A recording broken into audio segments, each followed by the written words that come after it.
राम शेतकरी मित्रांनो, आज आपण बघणार आहोत पहिलं पाणी हरभऱ्याला केव्हा द्यायचं हे मी आज तुम्हाला सांगणार आहोत.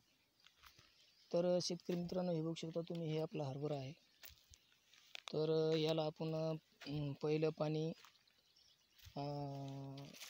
समजा नेमके कुठं मोठं फुलं होते, म्हणजे 20-25% फुलं होते, तेव्हा आपण याला पाणी दिलेलं आहे.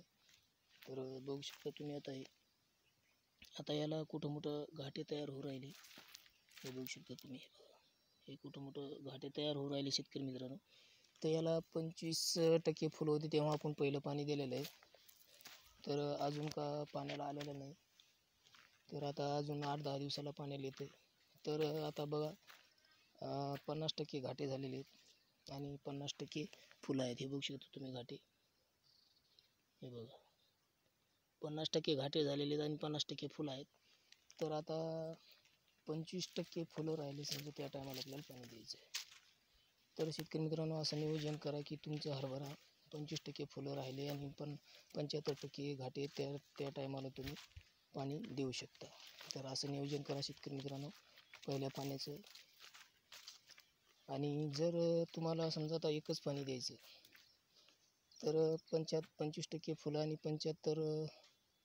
25% आणि दुसरं पाणी द्यायचं. समजा 75% घाटे आणि 25% फुल, त्याच्यामध्ये दुसरं पाणी द्यायचं, मग नंतर पाणी द्यायची गरज नाही. आणि जर तुम्ही भर फुलात पाणी जर दिलं तर फुल गळ होण्याची शक्यता असते. तर असे फुलं पाहूनच पाणी द्या शेतकरी मित्रांनो. तर आपण पहिला पाणी दिलेलं होता 25% फुलं असताना.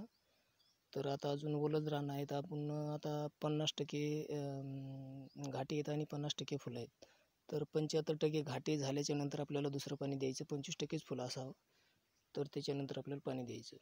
तर असं नियोजन करा शेतकरी मित्रांनो तुमच्या हरभरा पिकाचा. पाणी व्यवस्थापन जर असं केलं तर तुम्हाला भरघोस उत्पादन येईल आणि चांगलं हरभरा होईल तुम्हाला.